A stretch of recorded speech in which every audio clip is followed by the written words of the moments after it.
Good afternoon, my name is Wayne, My name's Alicia. And I'm Derek. and this is our persuasive presentation. So this is actually Jessica and Andrew. These all three individuals all work for the same company. They all hold the same position, and they've all been here for the same amount of years. But one of them, Andrew in particular, actually makes more money than his two other coworkers. Does anybody have any ideas why he might? Is it because Andrew's a guy? No, that's not correct, but good guess. Is it because Andrew's the boss's son? No, that's also not correct, but another possibility.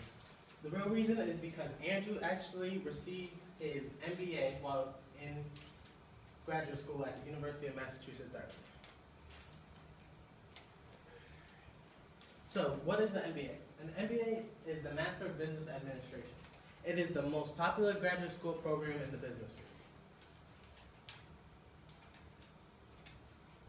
So, I know we gave you a hypothetical situation with our three workers over there, but what if we get to a real life situation, there's only one job opening in which two applicants are applying, and one has an MBA and the other has a bachelor's degree? Who would you bet on to be more likely to obtain the job? So the reason we bring that up is because the bachelor's degree is seemingly become the new high school diploma, as mentioned by the Washington Post. The reason being is back in the day, a high school diploma could get you a really good paying job, and seemingly now the push is to go to get your bachelor's degree because, you know, it's become the new requirement. But eventually, over and over, it's going to be moving up. So the best option to get ahead of the game would be for you to go and get your MBA so you can be ahead of the curve. So, as Wayne mentioned, degree inflation is increasing. And this graph right here shows the percentage of companies hiring by degree type. And as we look at 2014, we can see that the MBA, companies hiring students with the MBA is 80% compared to 74% with a bachelor's degree. And another key attribute to obtaining your MBA is job security. And as we know, there's not many jobs in the economy to begin with, so any head start or push you can give yourself is going to give you a better chance of landing a job. And with your MBA, you have the ability to separate yourself from everybody else and gain that key competitive advantage. And this graph right here shows earnings and unemployment rates by educational attainment. On the left, we have the unemployment rate for bachelor's degrees and master's degrees. And as you can see, the bachelor's degree unemployment rate is almost 1% higher than the master's degree. And on the right, we have average weekly earnings for both degrees. And the master's degree actually earns $225 more a week. And if you do that out to yearly figures, it comes out to about $12,000 a year.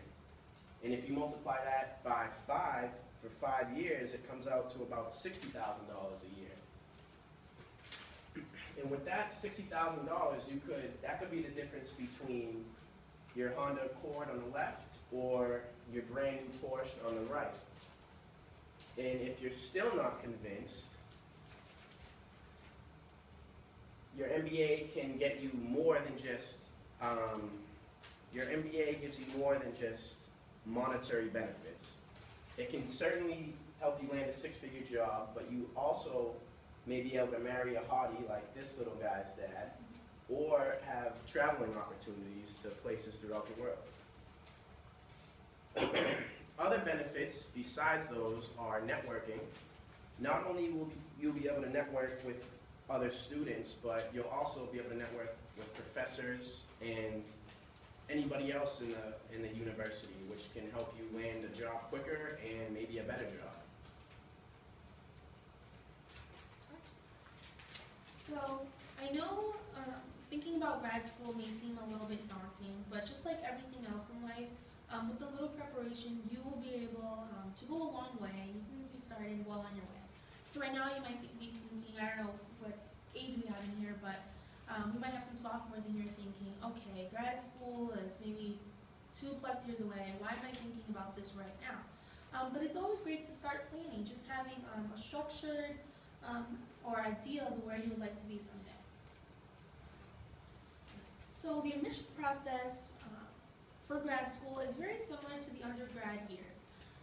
You do your research, you start looking about what schools seem to best fit you, the price ranges you're looking for, and also just, different, touring schools, seeing which seems like the best fit for yourself. There's also a GMAT test, which is a graduate school admission test.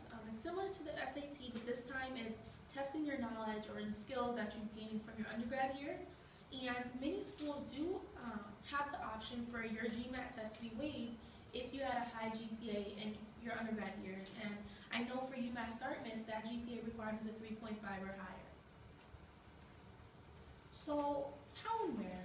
So when you start thinking about, where you might want to spend your grad school years, it's very common to, hear other people's opinions and this whole myth that the best schools to go to are the ones that are most expensive. And in some cases, you may definitely benefit from going to an Ivy League school such as Harvard, but you should definitely not knock off schools that are maybe a little lower in the tiers as well. UMass Dartmouth has a very great accredited MBA program here, and you can begin taking classes as early as your senior year here for no extra cost whatsoever. And you will also be able to have the option to complete your MBA in 1 year versus the typical 2 years that you may see at from other programs. So the benefit of this is it's faster. You can do it in 1 year versus 2. You can get out there, start working sooner if you decided to go right after college. It's easier. You're right here already on campus. You don't have to really worry about planning where you want to live next, and it is cheaper. So at UMass Dartmouth, in order to graduate, you need to complete 36 credits for your grad school years, and right here we have the price for a 9-credit semester, and if you multiply that by 4, it's still relevantly cheaper than what, say, another college is. For example, Bentley here, where their total tuition for only 8 courses is $51,358. So overall, UMass Dartmouth is cheaper for, say, a school like Bentley. And that really comes into play when thinking about how much you want to spend and how much you're expecting to earn.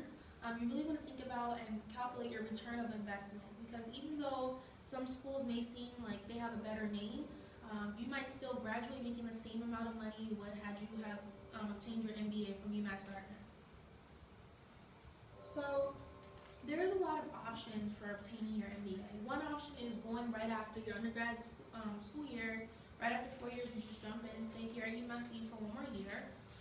Or you can decide to work full-time or part-time while you're in school. So if you live locally around here, you can do that. You can work and come here, or you can choose to get your MBA at college closer to your home. Another option, this is particularly good because some jobs will pay for a graduate school cost. That's just written into some of their employee benefits. As long as your major is something that's currently related to what you're doing for the company, they will pay for that cost. And there's also a lot of online programs widely available options for your MBA. So it's not just one plan you have to do. There's a lot of different things you can tailor for your needs. So get started, and I hope you all get your MBA.